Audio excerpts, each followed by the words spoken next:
सुनो, एक पायलट जो भगवान को नहीं मानता था, जिसने हिमालय के उस छोटी से अपना जहाज उड़ाया जहां जाना मना था, जहां रडार काम नहीं करता, जहां हवाएं जहाज को कागज की तरह मोड़ देती हैं। और वहां उसने जो देखा वो देखकर उसके हाथ कांपे, उसकी सांस रुकी, उसकी पूरी जिंदगी एक पल में बदल गई। आज की ये कहानी सुनोगे तो तुम्हें यकीन हो जाएगा कि हिमालय सिर्फ पहाड़ नहीं है, वो किसी का घर है। विक्रम सिंह राठौड़, उम्र 38 साल, भारतीय वायुसेना का सबसे तेज और सबसे बेखौफ पायलट, जिसे उसके साथी बाज कहते थे। विक्रम का रिकॉर्ड बेदाग था। 20 साल में एक भी मिशन फेल नहीं, एक भी उड़ान में गलती नहीं। लंबा चौड़े कंधे, जबड़े पर हल्की दाढ़ी, आंखों में एक ऐसी ठंडक जो डराती भी थी और भरोसा भी दिलाती थी। लेकिन विक्रम की एक खासियत और थी जो उसके साथियों को पता थी। वो भगवान को नहीं मानता था, बिल्कुल नहीं, जरा भी नहीं। उसका कहना था कि जिंदगी में सिर्फ 2 चीजें काम करती हैं, तकनीक और ट्रेनिंग, बाकी सब बकवास है। उसकी माँ धार्मिक थी, शिव की भक्त थी, हर सोमवार व्रत रखती थी। विक्रम माँ की इज्जत करता था, लेकिन उनकी पूजा पाठ को मन ही मन नहीं मानता था। एक बार उसकी माँ ने कहा था, बेटा, हिमालय में भगवान रहते हैं, वहां जाओ तो हाथ जोड़ लेना। विक्रम हंसा था और बोला था, माँ, हिमालय में बर्फ रहती है, हवाएं रहती हैं और ऑक्सीजन कम होती है, भगवान नहीं। माँ ने उस दिन कुछ नहीं कहा था, बस मुस्कुराई थी, जैसे माएं मुस्कुराती हैं जब उन्हें पता होता है कि बेटे को एक दिन खुद समझ आएगा। और वो दिन आने वाला था। उस साल हिमालय की एक चोटी पर एक बड़ा संकट आया। भारत चीन सीमा के पास एक दुर्गम इलाके में एक रिसर्च स्टेशन था, जहां 5 वैज्ञानिक फंसे थे। भूस्खलन हुआ था, रास्ते बंद थे, खाना पानी खत्म हो रहा था, मौसम खराब था। हेलीकॉप्टर से रेस्क्यू संभव नहीं था, क्योंकि बादल इतने घने थे कि हेली उड़ नहीं सकती थी। एक रास्ता था, एक हाई एल्टीट्यूड फाइटर जेट जो उन बादलों के ऊपर से उड़ सकता था, लेकिन उसे एक ऐसे रास्ते से जाना होता जो एक खास पर्वत शिखर के बेहद करीब से गुजरता था। उस शिखर का नाम था अघोरी शिखर। इस शिखर के बारे में वायुसेना के नियमों में साफ लिखा था, नो फ्लाई जोन, वर्जित क्षेत्र। वहां से कोई जहाज नहीं जाएगा। कारण था कि उस इलाके में अजीब मैग्नेटिक फोर्स थी जो जहाज के सारे उपकरण बंद कर देती थी। रडार काम नहीं करता था, कंपास गड़बड़ाता था, और उस इलाके में गए 3 जहाज पहले कभी वापस नहीं आए थे। लेकिन वो 5 वैज्ञानिक मर रहे थे। विक्रम ने जब ये सुना तो उसने एक पल नहीं सोचा, सीधे कमांडिंग ऑफिसर के पास गया और बोला, सर, मुझे जाने दीजिए। कमांडिंग ऑफिसर ने कहा, विक्रम, ये सुसाइड मिशन है, अघोरी शिखर के पास से कोई जहाज वापस नहीं आया। विक्रम ने कहा, मैं वापस आऊंगा सर, बस इजाजत दीजिए।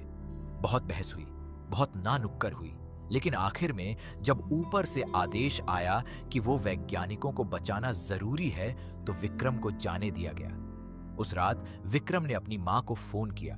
पहली बार उसने मां से कहा, मां, कल एक मुश्किल मिशन पर जा रहा हूं। मां ने पूछा, कहां बेटा? विक्रम ने कहा, हिमालय। मां एक पल चुप रही, फिर बोली, बेटा, हाथ जोड़ लेना वहां। विक्रम ने कहा, हां मां। वो पहली बार था जब उसने मां की इस बात पर हां कहा था। सुबह हुई, विक्रम ने अपनी जेट पहनी, कॉकपिट में बैठा, सारे सिस्टम चेक किए। साथी पायलट स्क्वाड्रन लीडर आकाश ने रेडियो पर कहा, बाज, वापस आना, ये आदेश है। विक्रम मुस्कुराया और जेट दौड़ा दी। जहाज ने उड़ान भरी, बादलों को चीरा, ऊपर निकला, नीचे रुई, जैसे सफेद बादल थे, ऊपर नीला आसमान था। विक्रम ने कोर्स सेट किया और अघोरी शिखर की तरफ बढ़ा। जैसे जैसे वो उस इलाके के पास पहुंचा, कुछ अजीब होने लगा। जहाज थोड़ा हिला, कंपास कांपा, रेडियो पर शोर आया। विक्रम ने अपनी ट्रेनिंग याद की, मैनुअल कंट्रोल संभाला, और फिर वो उस शिखर के पास से गुजरा। उस वक्त मौसम साफ था, बादल नहीं थे, और विक्रम ने जो देखा उससे उसके हाथ जॉयस्टिक पर जम गए। वो शिखर जो बर्फ से ढका था, जो हजारों फुट ऊंचा था, उसकी बर्फ में एक आकृति थी, एक विशाल पर्वत जितनी बड़ी आकृति, जटाई, तीसरी आंख, गले में सर्प, हाथ में त्रिशूल, महादेव। पूरे पर्वत पर जैसे किसी ने उकेरा हो, लेकिन ये इंसानी हाथ का काम नहीं था। ये बर्फ की परतों ने खुद बनाया था, हवाओं ने, सदियों ने, या शायद किसी और ने। वो आकृति इतनी विशाल थी कि विक्रम का पूरा जहाज उसकी एक उंगली के बराबर भी नहीं था। विक्रम की सांस रुक गई, आंखें फट गईं, हाथ कांपे, और तभी उसके जहाज के सारे सिस्टम बंद हो गए। रडार गया, कंपास गया, इंजन की आवाज बदली, जहाज हिचकोले खाने लगा। विक्रम ने घबराकर सिस्टम रिस्टार्ट करने की कोशिश की, नहीं हुआ। जहाज उस पर्वत की तरफ खींचने लगा जैसे कोई चुंबक खींच रहा हो। विक्रम ने सारे मैन्युअल ओवरराइड ट्राई किए, कुछ काम नहीं आया। जहाज उस विशाल आकृति की तरफ बढ़ रहा था और विक्रम के दिमाग में एक ही चीज थी, मौत। लेकिन तभी उसे याद आया मां की आवाज, हाथ जोड़ लेना बेटा। और विक्रम राठौड़, जिसने कभी भगवान को नहीं माना, जिसने कभी हाथ नहीं जोड़े, उसने उस कॉकपिट में जॉयस्टिक छोड़ दी, दोनों हाथ जोड़े, आंखें बंद की, और उसके मुंह से निकला बस एक शब्द, महादेव। एक पल सन्नाटा, और फिर जहाज का इंजन गरजा, सारे सिस्टम एक साथ चालू हो गए। कंपास ठीक हुआ, रडार आया, और जहाज उस पर्वत से दूर होने लगा जैसे किसी ने उसे धीरे से धकेल दिया हो। विक्रम की आंखें खुली, उसने पर्वत की तरफ देखा। वो आकृति अभी भी थी, लेकिन उसे लगा उस चेहरे पर एक मुस्कान थी, हल्की, शांत, जैसे कह रहे हो देर से आए लेकिन आए तो।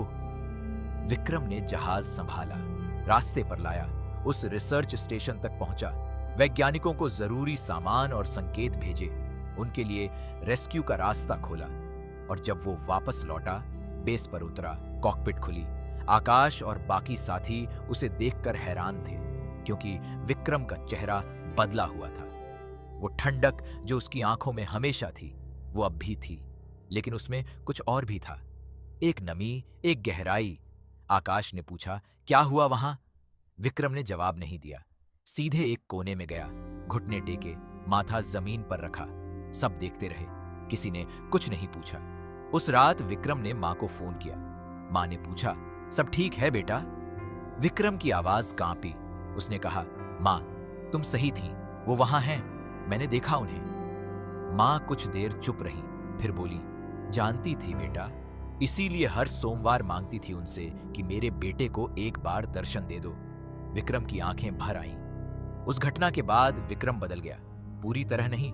वो पायलट अभी भी था, बेखौफ अभी भी था, लेकिन अब हर मिशन से पहले वो एक पल रुकता था, हाथ जोड़ता था और कहता था, महादेव साथ रहना।